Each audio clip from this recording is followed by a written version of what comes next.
Ladies and gentlemen, theys and thems, weavers and listeners all, welcome to another episode of Occupied with Stardust and Dragons, where we discuss the lore, character developments, the story thus far, and occasionally have the cast on to talk about themselves and their character. But today is not that day. We don't have anybody from the cast. It's us. You're stuck. Welcome. Hello. Episode 7. Have fun. We are the most enjoyable part of everything anyway. I mean, we keep the show really going, right?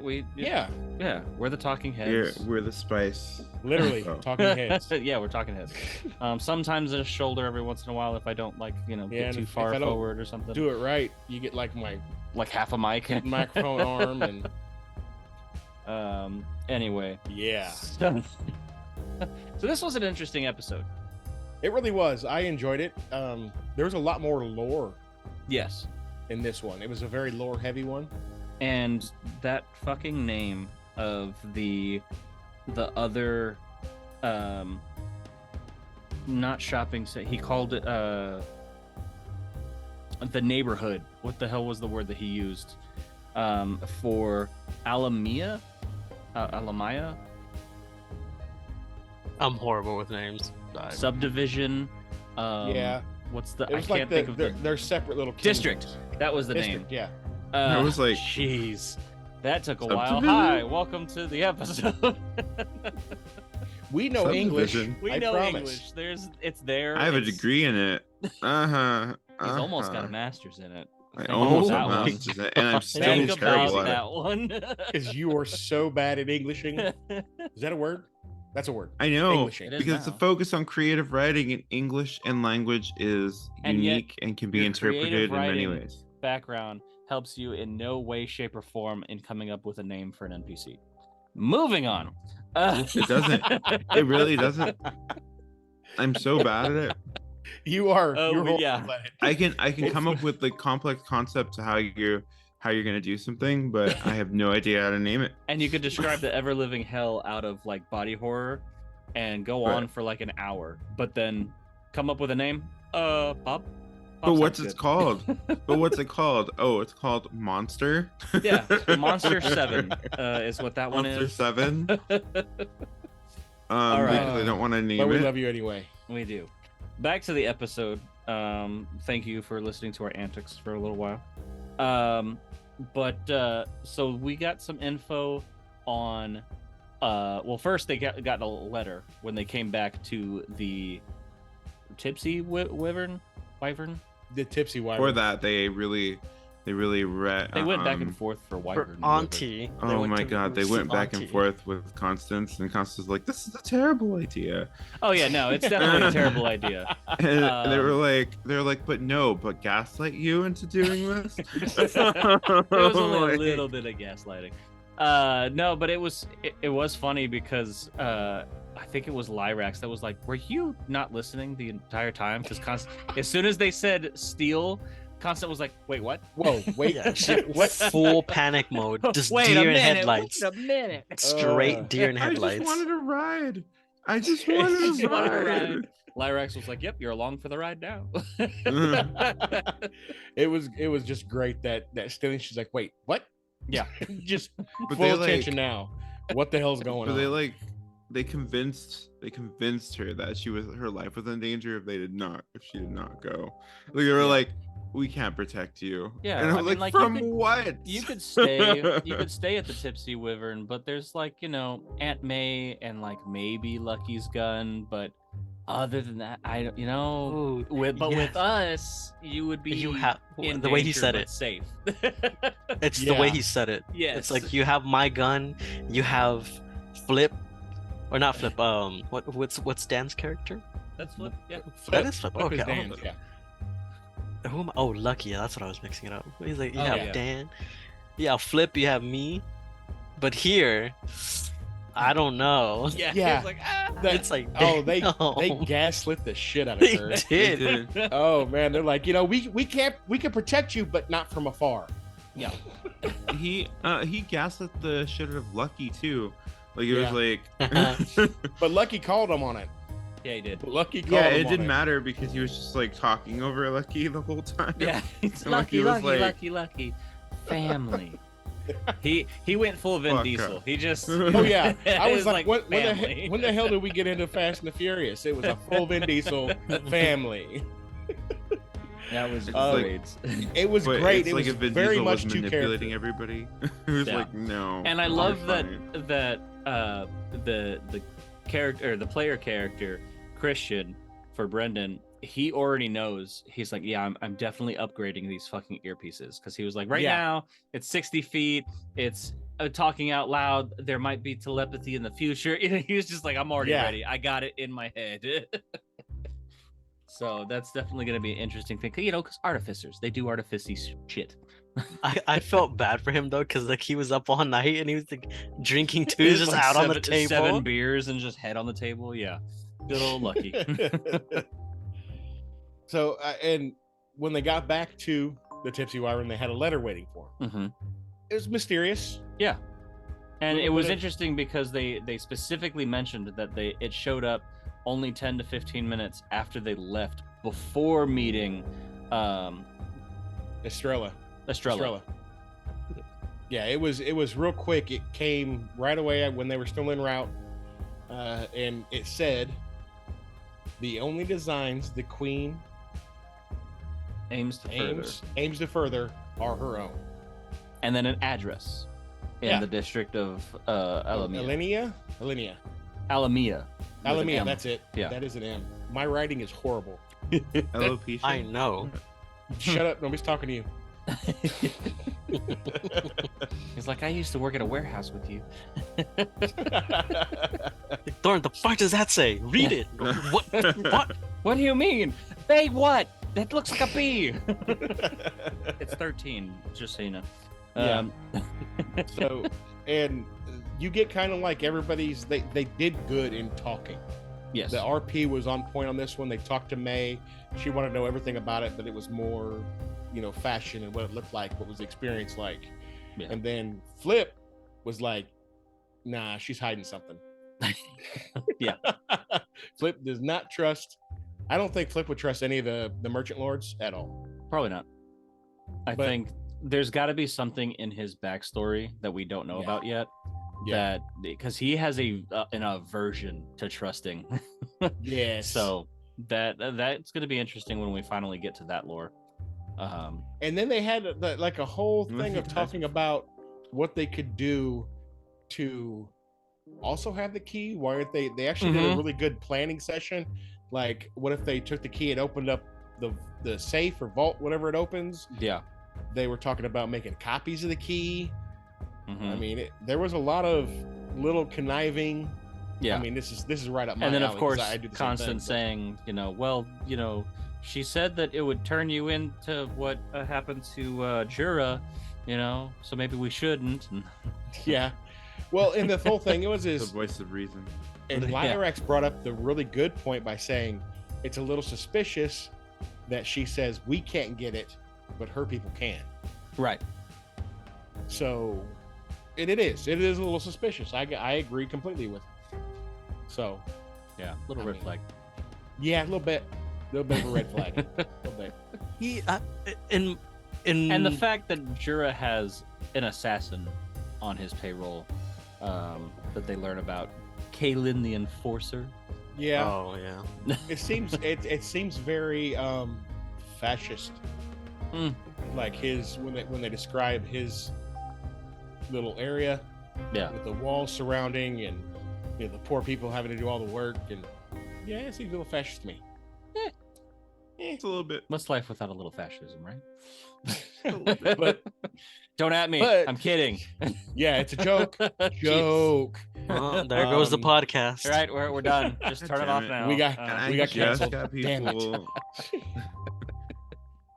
But the best part is when, and we talked a little bit about it, was the constant like, what's going on? Yeah. And then she just does not want to go. Right. And they She gaslight threw her. up. Yeah. She did. Yeah. Threw up all that banana milk. Oh, I that don't was wanna. I don't want to go. I'm going, was- but I'll complain about it the whole time. that was a good RP moment Mm-hmm. and gross description.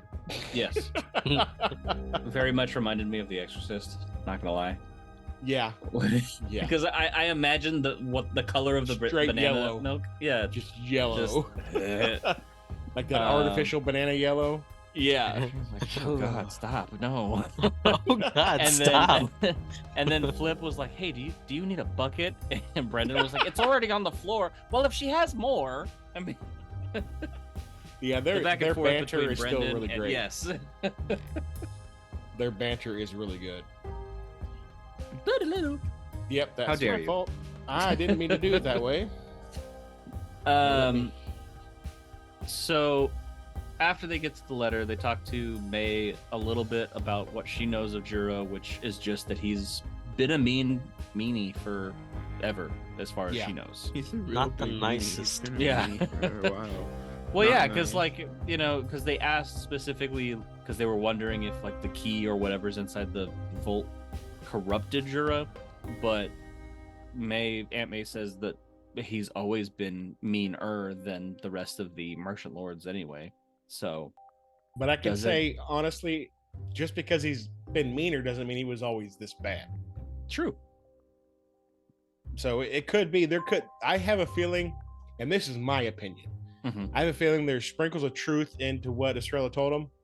Yeah. But I think there are glazed over parts. Well, because the best lie has some truth into it anyway. So- Exactly. He was only like 4% bad, 5% bad. Now he's like 60% bad. So you know. Yeah, Mm. now he went full on Hitler. You know. Oh God. Yikes. Yikes. He was only committing like a little bit of atrocities. Now he's just like taking out whole civilizations of people. It's terrible. Now he's Uncle Joe, Now he's Uncle Joe. Now he's Uncle Joe. killing his own people. Yeah, he's just stalling for time, you know. Just Jesus Oh, Christ. no. But Shit. Shit. They might truly hate this episode. Should I cut it? I don't know. That's the bonus content. Leave it and see what I want their reaction. I'm just ready to just receive the text in the middle of the day, just like, hey, we gotta Hey, re-record yeah, this we hate episode. this. Don't do that. But with and Christian, if you're listening, hi. he's not. I know.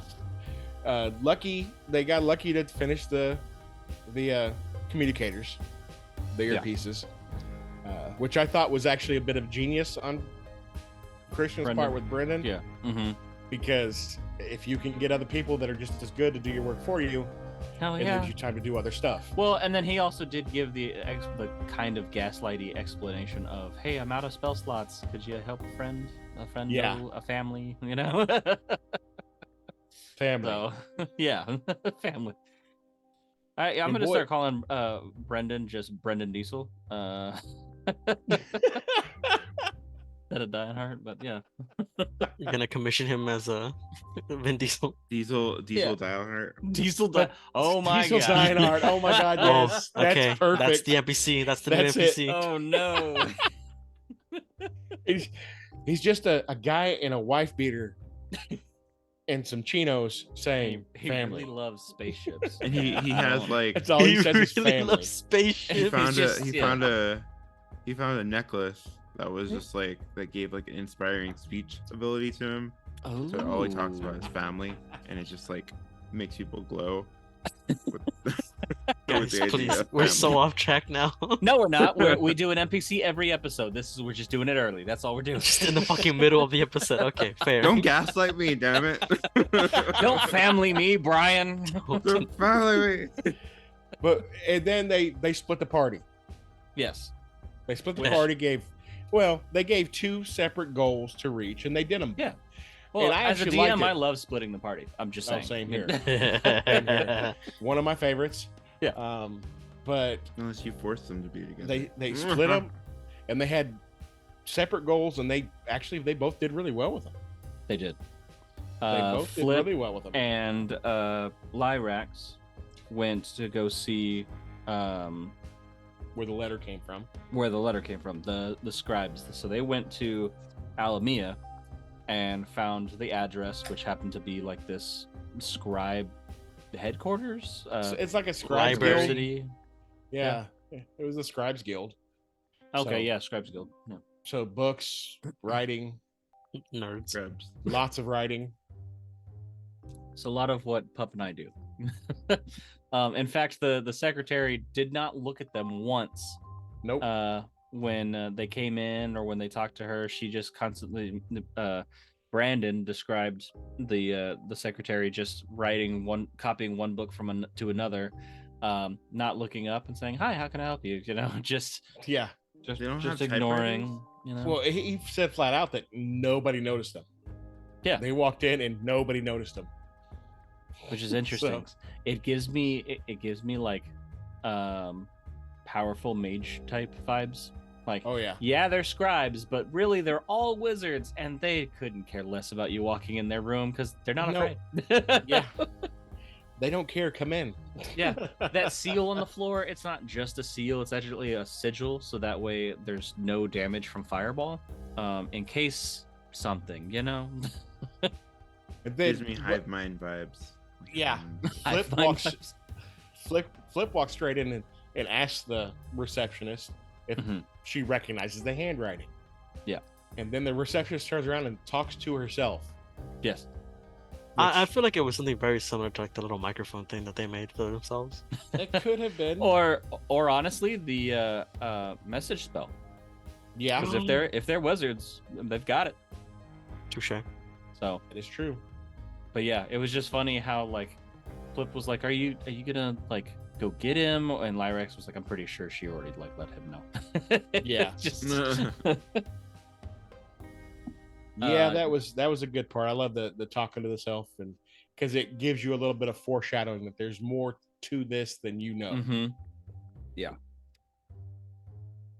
So then we get the introduction to Zephyrion, Yes.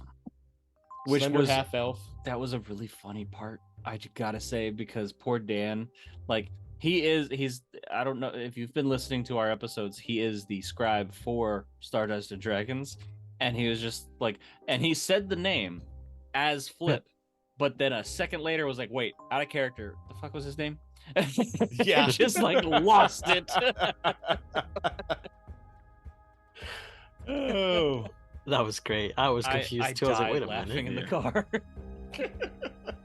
Like, you just said it. Yeah, what was I said it, but that doesn't mean I got it. Okay. Yeah. So let me know. What was it again? that is me. That is Yeah. like that's what I do. It's Absolutely. like so relatable. say it, and I'm like, wait a minute, what? Yeah. But you just said the name back. I said I know, but that doesn't mean I understand what I said.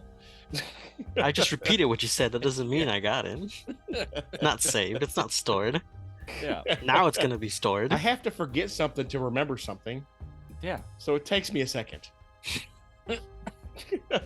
The storage is full. You gotta make space. Oh god. Exactly. That And poor little Zephyrion ram leads the pair of Flip and Lyrax back to a study room. You know, Yep. basically just a small room table. Okay, With but it turned a- into so much more, and it was like so extra. Yeah, it really was, because there's a Kenku in there. Mm-hmm. It just happens to be the merchant lord of this district, Mm-hmm. Terwin the Kingseeker. Amazing name, by the way. Yeah. Love that name. And I'm curious as a writer and a DM, like the fact that the last name is Kingseeker, it really like it's open to so much lore and so many Oh, yeah. possibilities of things. Like this man is behind it all. And this is where you really dive into the lore. Yeah. There's a lot of lore to pick up here, because Terwin talks about the mending and what it's about, and what brought about the celebration, and basically the creation of the cluster, Mhm. which is all. And we won't go into it real deep on this because you got to listen to the episode. Yep. Get your lore there for that. Which They- you should be listening to the episode before you get to us. That's Yeah, true. I mean, I shouldn't have If to you're- say spoilers. If you're not, you're backwards. yeah. But, hey, that's a Okay, good be way. backwards. Real quick, that's a good segue. If you're listening to this the day after the episode came out, congratulations, you're a patron. If you're not listening to this the day after the podcast came out, you're listening to it about a week afterwards, which means that you are not a patron. And for less than a coffee at Starbucks right now, $5, you can get behind the scenes content, extra posts on both the Stardust and Dragons Patreon, which is /Speakeasy Productions, and ours as well, the $5 tier. You get behind the scenes content of these episodes and all of our episodes on the main podcast, and you get them all early. So, hey, if you can't wait for that extra content and the episodes, $5, you get it. /Speakeasy Productions and /This Dungeon is Occupied. Moving on, back to the episode.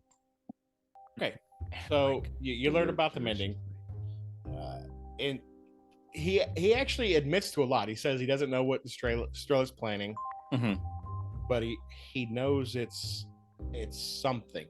He knows there's a plan to make her more powerful. Basically, is what he's saying. Yeah. And that's, Flip does ask about the last Merchant Lord, so you hear a little bit about Lord Kess, but we haven't met Lord Kess yet, right? And don't know much about him other than he is very young. So, and it's basically, in like a nutshell, with the cluster, it was basically the planet was falling apart, and there was wars and fighting over every little bit, and these four got together and decided to stop the fighting and rule. And they split it up evenly, and that's what they do. So correct me if I'm wrong, but isn't there 5 total lords, or is it only 4? Because we now have 4 names, but I wasn't sure if there was supposed to be a 5th one. I couldn't remember. But God, anyway. I can't remember. I have to go back through my notes. Yeah. Because I remember on episode, I think it was 3. 3. Brandon talked about the Merchant Lords, but we didn't get names at the time, so I'll have to listen back to episode Actually, 3. he gave the names too, but he just glazed over them so fast I can't remember. And these are the only ones we've met so far. Yeah. Estrella, Jura, Lord Kess.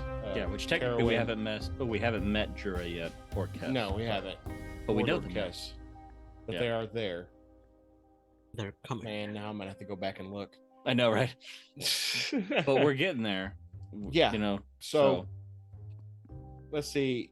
And the biggest thing was Terwin was worried that if Estrella was to take control of Jura, it would upset the balance that they've created.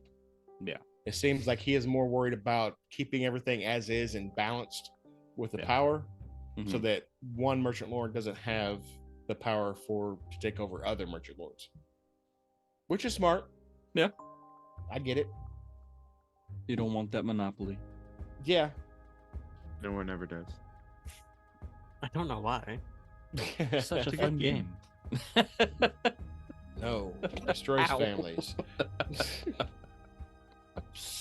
Ow. So they're basically left wondering reveals what Estrella's angle is. Yeah. Which is mirrored to what Flip said. Right. Or not Flip, but Lucky is what Lucky was talking about. She wants something. Yeah. This is something that's going to tip the balance in her favor. And then next, Flip basically asked Charon what he wants. What's your angle in all this? Because everybody's got an angle. Sure. And what Terwin wanted I thought was kind of interesting. He wants some sight stones placed. Basically, I'm guessing cameras. Yeah, seems that way. And he wants them. He's leaving it up to Flip and everybody as to where to place them. But he wants them in areas of importance that they think are important. Which is why I feel like this scribe guild is so much more. Oh yeah, I do too. There's no reason to want cameras as a scribe unless the only thing I could think of is we're documenting what goes on in the comings and goings, but a scribe guild doesn't need to be doing that. So no. there's something. Well, to me it screams of espionage. Yeah. Spies. They deal in information. Right. Is what I got from it. Which is really cool. I'm really liking this. But I do like that Flip stood his ground. Said if he does this, it's not free. Yeah. And that he wants to make sure that the Tipsy Wyvern is off limits. Yeah. He wants nothing to happen with May and her business and the people there. which I thought was excellent. It also leads to the fact that Brandon and Flip have been together for so long that they're basically just family. Mm-hmm. So yeah. I feel like I felt so emotional for that scene for some reason, because I was just like, damn, that's so touching. Like, well, it was the inflection in Dan's voice, like, yeah, because he was like the tipsy wyvern off limits. Yeah, and I was like, oh, hello. that was definitely the most he's like. He put that bass in there. He made it known that that's what his limit was. This is it. Yeah. You do this, or I'm not doing what you need. Yeah. Plain and simple, which I loved, and it leads to the Flip being the mother of the group, protecting everybody. Yeah. I mean, you could say, "Nah, I'm the tipsy wyvern," and install all the cameras everywhere, and they just eventually find out how to do it and just install it into the tipsy wyvern. And all Lyrax wanted was the gear to do the job. Yeah. He didn't want to pay for anything. He said, "You got to supply everything we need." Yeah. Which was good. Which is smart. I mean, yeah. You know, there's no point in, oh yeah, we're doing this favor for you, but we're gonna do it out of pocket. No. Yeah. No. That's not happening. Yeah. So then it switched over to Brennan and Constant. Yeah. And I liked Brennan trying to explain things to Constant as to what they were doing, why they were doing it. Yeah. And Constant just kind of fighting back on it. Oh, the panic attack. And he keeps going, and she's like, yeah, you just hear what you want to hear. Yes. Yeah, because he was like, "Oh, great, you're on board." I'm like, no, that's not what I said, but okay. Yeah. She's like, I just think you hear what you want to hear, but okay. Yeah. The sass. I love the sass. I feel like, because the way that Reyna plays Constant, like, we know that she's a level 3 at this point, and so she's a very young adventurer, and she doesn't have confidence, clearly. So, like, getting that little bit of sass, it's like, look, character development. Like, we're getting a little bit in there. Oh yeah. I think eventually she's gonna find her voice, and she's gonna be, she's gonna tell them what's going on. Yeah. And I can't wait. I can't wait. But they go to Dominarch. Mm-hmm. It's the militaristic and industrial side, and that's the dominion of Jura and Kalen the Enforcer. Yeah. And they were trying to find a way to do reconnaissance, but Brendan at first Brendan was like, we need to find like a sewer or something, and then Brandon had everyone them two do a investigation check, and Constant saw the Auroran mine, which was correct me if I'm wrong, but the way he worded it was supposed to be an abandoned Auroran mine? It was or dilapidated. no longer working? No, remember the planet that used to be the cluster. Aurora has a tendency to abandon the planets once they're mined out. This planet's been mined out for Stardust for a long time. Yeah. So what happened was Aurora abandoned it. Now, Constant asked, was it abandoned or is it just dilapidated? And I don't think he ever really answered it. Okay, that's what I was thinking. Because there was people there still working. Right. And this was in the 4th ring. The city is 4 rings. Yeah. The richer you are, the more inner the ring you live in. And they found out that the only way to get under was through the 4th ring, which is the abandoned Aurora industrial site. Yeah. So. And then they meet Chuck. Yeah, which brought a lot of stuff back to Constant. Did a lot of stuff for her. That was flashbacks. Cool. There was a good flashback there. I like the one. There was a memory of her dad being noticed as an employee of the month type thing, and for his work they were allotted free lunches for a month. So that kind of, I don't know, that kind of set a tone for Aurora. It's supposed to. Here's some free lunches, you know. It was pizza great. Party. Oh my god. Big summer blowout. But the way he described the area, which Brandon is very good at his descriptory. You'll get there. Okay. Yeah, description of the area. Yeah, English, not my major at all. but it's very desolate, tents and makeshift shelters. People are living in them. Yeah. And this is just right outside the mine entrance. Mm-hmm. This is not like it's an open field or something. This is industrial, just ruin everywhere. And yeah, this is where Constance is learning that when Aurora finishes with the planet, they abandon it. And it's starting to kind of trying to let her see where she is for Aurora, even though she left in kind of a cloud. Mm-hmm. That's what she knows. That's what she grew up with. It's kind of tainting her image of Aurora. Yes, exactly. And it's making her realize that it's not the bright company that everybody wants you to believe. Yeah. And this is where I think it's gonna bring her closer to Lyrax. Because of the whole, what they did to his planet. So yeah. Yes. It wasn't. Let's just say it wasn't sunshine and rainbows. That happened, no, so. not at all. So, big scruffy guy. Hey, walks what are you towards him. doing? Exactly. And that's the thing. They rolled really good on their perception. So it was like this guy sees you and is walking towards you. He's not trying to hide it. He is very adamantly walking straight towards you. Yeah. And that's when they get into this really weird conversation. It seemed to me like Brendan gave up a lot really quick in the conversation. It worked. But I mean, am I the only one to think that he gave up a lot of information really quick? Oh yeah, he did. And and then I don't know. I wonder if maybe Brendan / Christian had the idea already. Like as soon as he found out, there's miners still being forced to mine. #army maybe. Oh, he did exactly the same thing I would have done. Yeah, I know you. That I have done before. Yeah. In games, which is weaponize everybody. Yeah. And why not? I mean, yeah. Well, you have such delineated classes in this district. It's so delineated that there's walls between the different classes. Yeah. Well, when you have a lower class that's being abused and taken advantage of, that are basically hopeless in their life, but they will jump on anything to make it better. So you give them an avenue.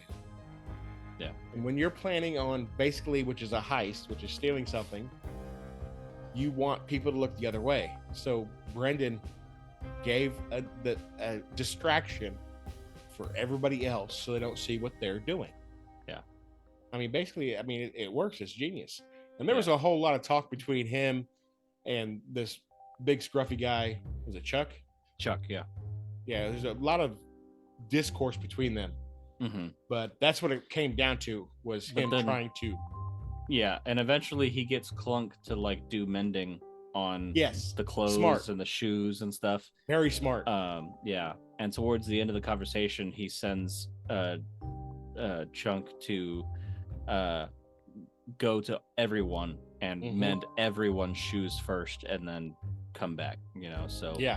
Well, he was starting to get a crowd too. That's Yep. Yeah. Starting a riot. Yeah. Basically. Yeah. Starting a riot. Which I thought was, and it was really good. funny because Chuck was like, well, when do you want to do this? And he was like, tonight. Like, what are you talking about? Like, it was, you've got an hour, bud. Yeah. But Brennan did get some information on Callan. I think they said Kalen the Enforcer. Yeah. Yeah, he's evil, obsessed with death, which I think is going to come in. Yeah. It seemed like very, foreshadowing. Elf, half elf, right? No, I think he was an elf. No, he's an elf. Okay. He was a half. Yeah, he's an elf. And Constant brought up a very good, because she had some talking in this. She had more talking in this than she has in a while.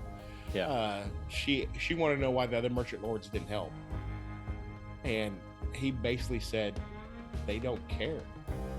Yeah. So, again, real life kind of crashing in. It's very much you're not in my district, so sorry. Yeah. Yeah. So, and it, you know, they have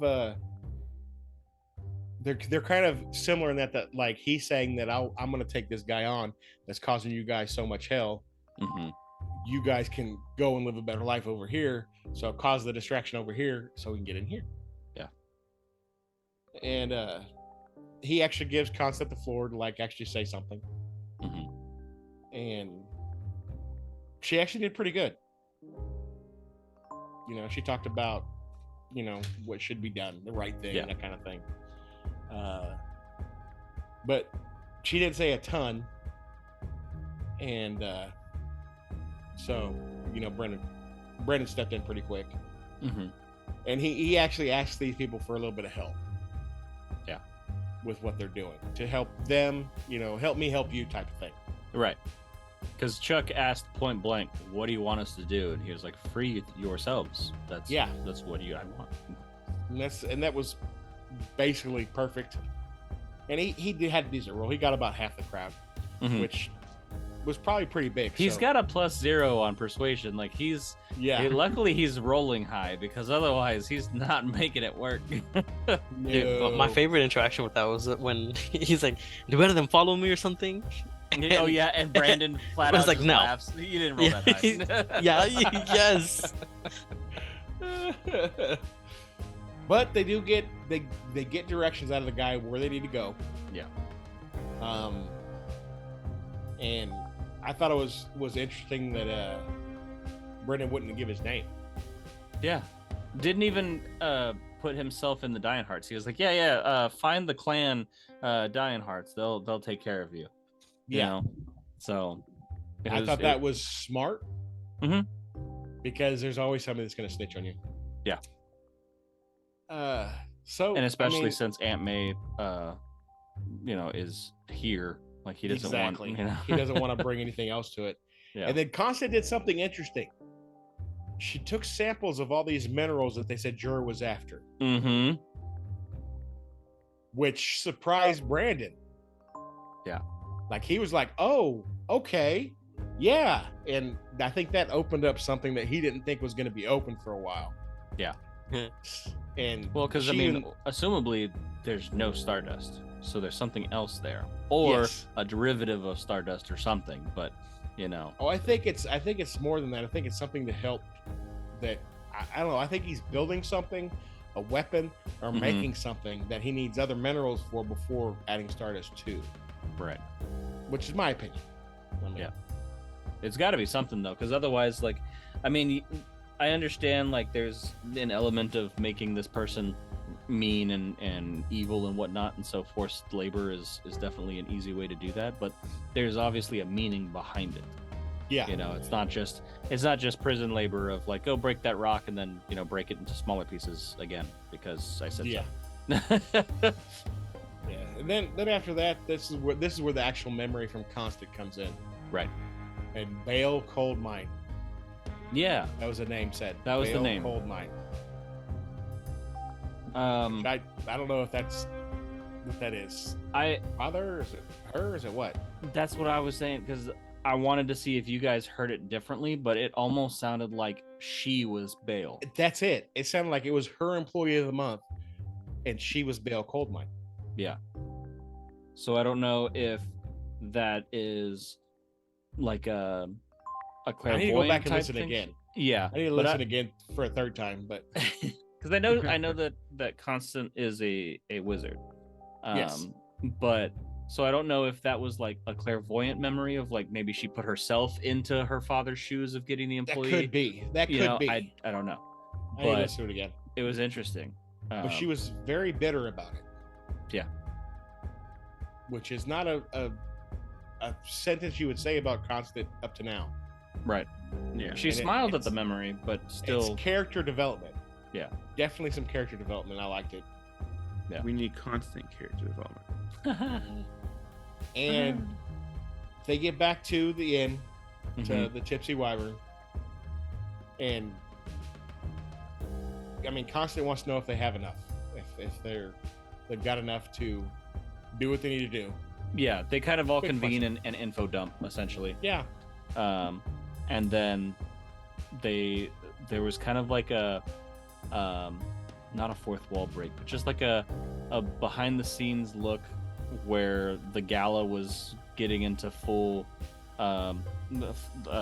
it was moving on, and Jura arrives to the gala and things, and then Brandon was like, and we're ending it here right before the heist. Yeah, no, it literally ended with the sun begins to set and Estrella's party starts.